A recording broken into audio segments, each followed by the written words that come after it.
Building trust faster means clients buy sooner. If you have been wondering, why the heck is there all this fuss about understanding my avatar or designing my ideal clients, getting to know the people that I want to serve well beyond their age and typical demographics? If you've been wondering why that's so important, I'm going to clarify exactly how it puts you in a position to make more profits and to fulfill your purpose. All right, let's go ahead and get into it.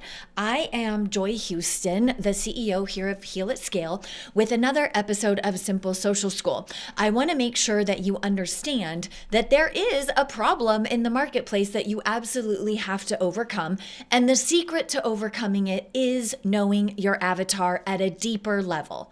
Certainly far deeper than they're between this age range, they do or don't own a home, they have a car, and they have, 2.5 kids and a dog, okay? That is way too general to break through the trust barrier and have the kind of profitability that I know that you are worthy of making, okay? So here's the thing that I want to get into. If you're interested in making sales, you have to cultivate the safety for people to want to consume your content, want to get into your sales funnel, whether that's a sell by chat setup or whether you're doing sales calls with people or free consults or initial consultations. I don't care what it is. They need to feel safe with you in order to move forward and invest in the offers that you have, okay? If you do the work to understand what brands they love, where money's being wasted, what time sucks are happening in their life on their journey to get the results that you can help them get. When you can understand those things and you can speak to their emotional drivers, their financial drivers, even the intellectual things that might be driving their decisions, then you are put in a position to be the obvious choice, right? And that's what I want. I want people to see you talking to them in such a way that you're the obvious choice to move forward with to solve the problems that you're oh so good at solving, okay? So how do we need to do that? Well, certainly in this day and age, you can use artificial intelligence, your ChatGPTs or Claudes or any other AI tool that you're using right now. You can use those tools to go much deeper and think at a emotional level, at the psychological level, look into the financial challenges, look into their deepest fears. You can use AI to do a lot of research that used to take days, if not weeks, to do really, really well. If you need help with that, okay, so if you don't already have your ideal client avatar or a description of your perfect prospect, however you want to phrase it. Everybody has their own catchphrase. I call it an ideal client avatar. If you do not already have an ideal client avatar that touches not only on their demographics that you maybe can grab from, looking in Meta Business Manager, if you even use that, okay? If you don't have a description of them that encourages that goes into what keeps them up at night, right? What are their fears if this problem doesn't go away? What are their desires and what would life look like if they resolve the problem? If you don't know the brands that they would choose, if you don't know the little minute details of their life, then you're not going to be able to kind of swoop in and land as someone who is a resonant match with that community of people that you hope to serve. Okay, so I'm going to give you an example from my own life. I love yoga. Like my flavor of fitness is, there's a lot of things that I love. I love archery. I love hiking. I live at the beach, so I love being in the ocean. But I really love yoga to the point of it's my healthy addiction. Okay. If you were trying to come after me as your ideal client, rather than just using the term yoga, which could mean anything, right? It could mean a really slow class with candles and incense burning that, is chill, but it doesn't have the physical challenge, okay, of these more, I don't know, I'm hesitant to use the word aggressive, but, there are styles of yoga that are intensely more demanding, thing than a chill yoga class that might be recentering, but it doesn't make you sweat. It doesn't feel like you did your workout for the day. Okay. So if I'm your ideal avatar and you are name dropping specific courses from Core Power Yoga, for example, if you are delivering content and I hear that you know the difference between a Hot Power Fusion class and a C2 class, a Core Power Level 2 class, if I hear a joke about that or a reference to that, I am immediately going to be like, that person is in my lane of life. Like they know me, they get me, right? If this little, joke of yours or content of yours was to also mention the weight of the top of the line Manduka yoga mat, which is heavy. It's a very heavy mat. It's one of the better mats, but it's very heavy. It's also a big investment. If you were to name drop some brands like that, some class titles like that, I would literally feel like you are a person in my yoga community.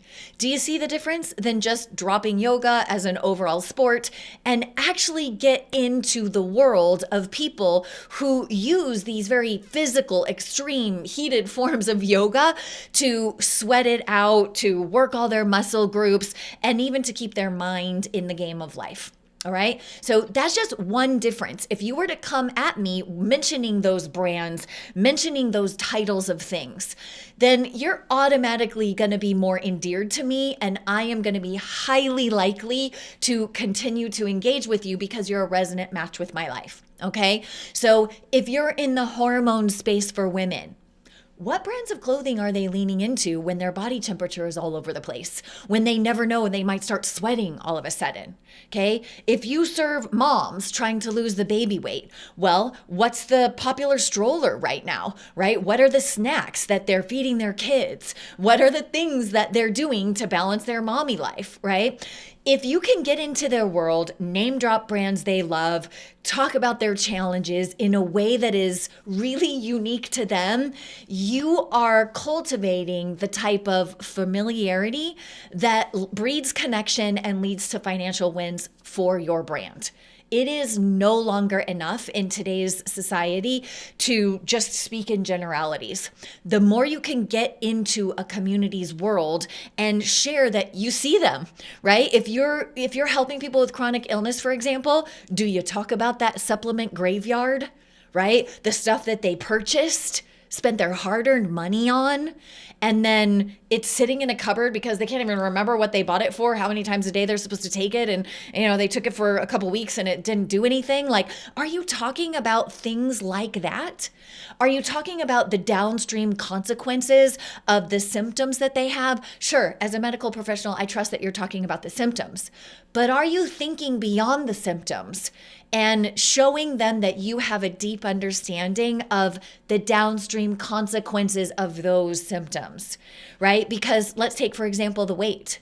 The weight is the symptom, right? But the downstream consequences of those symptoms could be, that they're not interested when their partner is, wanting to spark up a little sexy time with them. And then that hurts the partner's feeling. And then compounded over time, that threatens the relationship. Or maybe that weight has them losing confidence if they don't already have a partner, right? Maybe it has them using confidence at the office and they're not going for that promotion that they're more than worthy of. When you think through the downstream consequences and your content and your marketing and your offers and invitations resonate with people because you know them as if you were them, that's when your marketing is magical. Yes, it makes you money, and I know that's important. Money's just one form of currency that helps measure how much fulfillment you're probably experiencing from what you do, all right? I want you to experience financial wins and tons of fulfillment. And the way to do that is to know your avatar. All right. Now, like I said, it used to take 3 weeks, a month to really do the research to figure out the language, the brands, the downstream consequences, their motivators, their desires. It used to take a long time to do that work, especially if you're busy, right, with clients already and then doing record catch up in the night, all that good stuff. I invite you to come on over and I'll give you the prompt that I give to my Practitioner Accelerator Mastermind members, okay? This AI prompt helps you get everything that you need to know, right down to, like I said, the brands they love, their drivers, their hopes, their fears, the language that they use. If that would help you, please stand on my shoulders. There's no reason for you to reinvent the wheel. Head on over to Instagram and just follow me. I'm at Real Joy Houston. Okay, so it's Real Joy Houston is my Instagram handle. And just follow me and then send me a message and say, hey, I saw your video about the avatar. Can you hook me up with that AI prompt? And I will make sure that you get it. And I'll even explain how to use it effectively so that your marketing has that magic touch that makes you more money and creates more fulfillment in the world. All right. If this video has helped you at all, please share it with peers who need this kind of marketing support. I know marketing's not the favorite task on health professionals' to-do list, so let's make it fun and easy together. If you're new here, please subscribe to the HealAtScale channel and please spread the word. All right. Again, I'm Joy Houston, and I look forward to seeing you in the very next video here on the HealAtScale channel.